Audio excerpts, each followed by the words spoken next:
తిరుమల తిరుపతి దేవస్థానంతోనే ప్రారంభం కావాలి ప్రక్షాళన.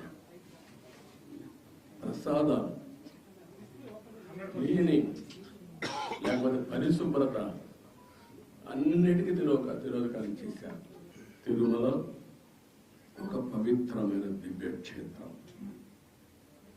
ఈ పవిత్రమైన దివ్యక్షేత్రాన్ని అపవిత్రం చేయడం భావ్యం కాదు. తెల్లవారుజామున 3 గంటలకు సుప్రభాత దర్శనానికి వస్తే వైకుంఠం అంటే మనకు తెలియదు, పుస్తకాలను చదువుతాం. వైకుంఠానికి పోవాలని కోరుకుంటాం చనిపోయిన తర్వాత. ఆ సమయంలో ఇక్కడికి వచ్చి వెంకటేశ్వర స్వామి దర్శనం చేసుకుంటే వైకుంఠంలో ఉన్న అనుభూతి కలుగుతుంది. నేను ఎన్నోసార్లు ఫీల్ అయ్యా, ఇప్పుడు కూడా ఫీల్ అవుతున్నా. అందుకే నేను ఇక్కడికి వచ్చినప్పుడు అన్ని విషయాలు మర్చిపోయి ఒక పవిత్రమైన భావంతో పోవాలి. ఒకే స్లోగన్ ఉండాలి.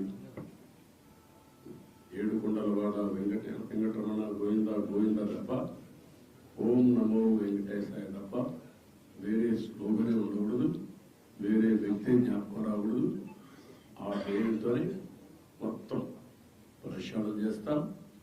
మళ్ళీ భారతదేశం కాకుండా ప్రపంచం మొత్తం అభినందించే విధంగా ఈ టీజీని తీర్చిదిద్దామని తెలియజేసుకుంటూ